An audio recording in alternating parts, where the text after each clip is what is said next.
Good morning, peeps. Alrighty, so today is going to be a bit of a busy one in the sense of driving. So I am heading first to Mountain Jade.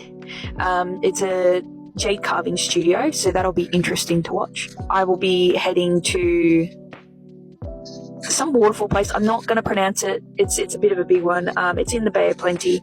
That's if this weather doesn't get any worse. So like there's sun out now, but in front of me there's like fast moving clouds and like they're dark.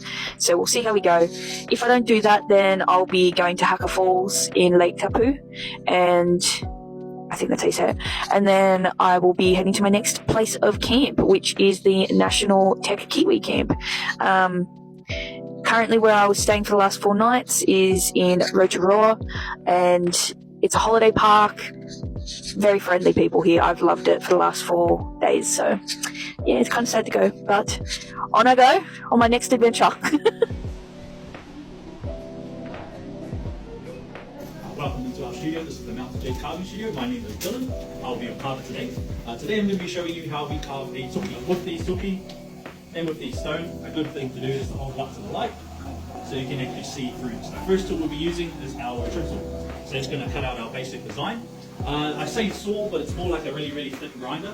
All of our tools you'll see in here are all laced with industrial diamond as well, just because Kainemu sits around a 6 to a 7 on the hardness scale, so we need something as hard as diamond, which sits at 7. Then we'll shape it up with our grinders, which is around a 120 grit.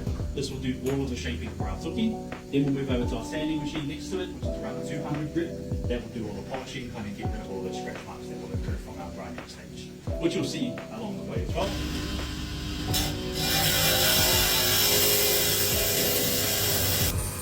Get rid of all of those scratch marks there. A lot more smoother at this point. No more scratch marks. Back in as well. So with the tuki, all we're going to do, after we do hand sand it, we're going to drill a hole right through the middle at the top, not too far down from the top piece. Then we're going to carve in a little kind of groove that goes from the hole to the top of the piece. So when we thread a cord through, it can sit nice and flush against the stone. And then carve in 2 little notches on each side, so when we do that binding, it can kind of latch onto those notches there. Place it under the water in this nice circular motion, just to break up all of those straight lines that would have happened from kind of going back and forth like this. Kind of get right here. Choosing just probably the depth of the verb. Deep enough, like connect it through the top.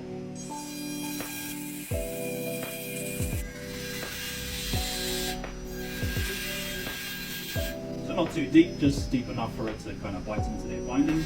He mentioned the oil here, but I completely missed it and forgot it. So I'll probably leave it in there for about 20 minutes, maybe half an hour. I'll dry it off though so the wax doesn't solidify. See that there? Got a nice matte finish. So once it's been sitting in the oil, it will look like this for the rest of its lifetime. So at the end of this experience, we got to pick out a piece and have a necklace for ourselves.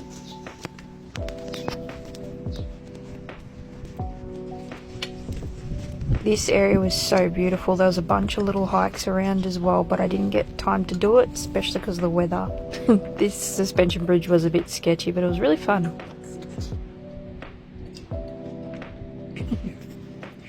So I brought my camera bag, but I forgot to put the SD card. Ooh. Back in the camera. So I can't even use my camera now. Dummy.